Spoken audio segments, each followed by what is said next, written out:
ओम शांति। आपका प्रश्न है कि मुझे लौकिक पढ़ाई में मन कम लगता है जब से डिप्रेशन हुआ तब से, और अभी मैं बिल्कुल ठीक हूँ फिर भी पढ़ाई में मन नहीं लगता। अब बाबा का ज्ञान मुझे अच्छा लगता है, तो क्या मुझे प्राइवेट स्कूल में ज्वाइन कर बाकी समय पुरुषार्थ और ज्ञान में देना चाहिए? क्योंकि परमात्मा कहते हैं ज्ञान से जो भरपूर होते हैं तो स्थूल धन आप पे ही आ जाता है। तो क्या ज्ञान धन से स्थूल धन आप पे ही आता है? उत्तर है, पहला तो ये समझो कि ज्ञान धन है क्या।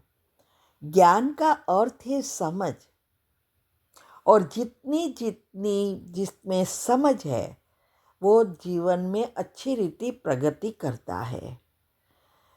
ज्ञान हमारी बुद्धि को अच्छी बनाता है। तो दुनिया में भी जो स्थूल पढ़ाई होती है वो पढ़ाई इसीलिए करते हैं ना कि जितना अच्छा पढ़ेंगे, बुद्धि अच्छी बनाएंगे, इतना हम समझ आएगी हमारे में, तो हमें अच्छी नौकरी मिलेगी और अच्छी नौकरी से अच्छा जीवन जिया जाएगा। इसीलिए सब पढ़ते हैं और उसमें डॉक्टर, इंजीनियर, वकील जो भी बनते हैं उस अनुसार उसकी कमाई होती है। ऐसे ही ये भी पढ़ाई है। शिव बाबा हमें यही बता रहे हैं कि ये पढ़ाई है मनुष्य से देवता बनने की, जो दुनिया में सबसे उच्च से उच्च पढ़ाई और सबसे श्रेष्ठ भाग्य है। और भाग्य बनाने की जो चाबी है वो हमारे विचार है, और विचार जैसे बीज बोएंगे वैसा ही फल मिलेगा।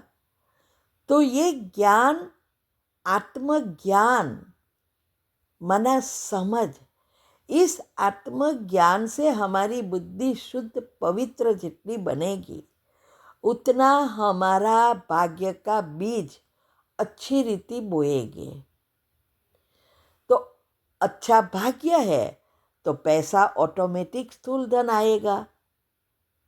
तो ये भाग्य के बीज बोने के लिए परमात्मा हमें ये समझा रहे हैं कि पहले हमारे मन को परिवर्तन करना पड़ेगा, पॉजिटिव बनाना पड़ेगा। जो आज साइंस भी बता रही है कि पॉजिटिव विचार और मेडिटेशन क्यों जरूरी है और कैसे उसका उपयोग कर हम अच्छी रीति जी सकते हैं, जीवन जिया जा सकता है। लेकिन दुनिया में किसी को पता नहीं है कि पॉजिटिव विचार है क्या, कैसे पॉजिटिव विचार कर सकते हैं या मन को पॉजिटिव कैसे बना सकते हैं, कैसे मेडिटेशन कर सकते, ये किसी को नहीं पता। ये सिर्फ भगवान को पता है, और इसीलिए वो आके हमें ये ज्ञान, आत्मज्ञान दे रहा है। आत्मज्ञान से आत्मा के 7 गुण और उससे जुड़ी हुई शक्तियाँ जो आज दुनिया में है ही नहीं, ये दोनों वो वापस एक्टिव करा रहे हैं। और हमारा जो भाग्य का बीज बोना है वो हम अच्छे विचारों से अच्छा बीज बोएंगे तो हमारे जन्म जन्मांतर ये अच्छा भाग्य बनता जाएगा, ऑटोमेटिक धन आएगा। ये बहुत कर्म की गति एकदम सूक्ष्म से सूक्ष्म है।